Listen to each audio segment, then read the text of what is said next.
Hey folks, it's Miller again. Number 3 on our list, decimal to a fraction.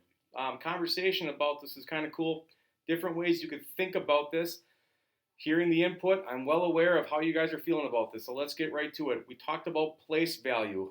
Best way, not the best way, one of the ways to start thinking about decimals to fractions is you present yourself a decimal, 0.12 or zero point 0.12 or 0.12. There's different ways you could say it. You have basic number sense, you get it. It is a decimal, we need to go to a fraction. Place value, I'm looking at the number of digits off to the right. Cover up the zero, I'm looking at 0.12 or 12 hundredths.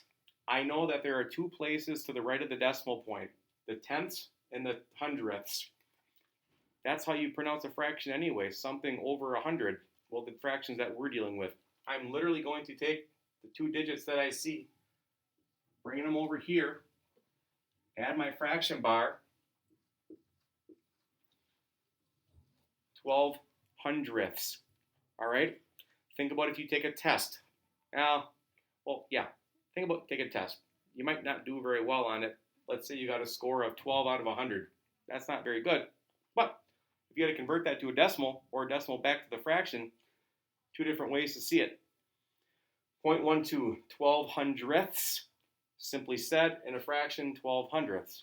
Same thing with any other decimal. 0.71, decimal point disappears. We know that we have two digits to the right of the decimal, so that's also in a hundredths place.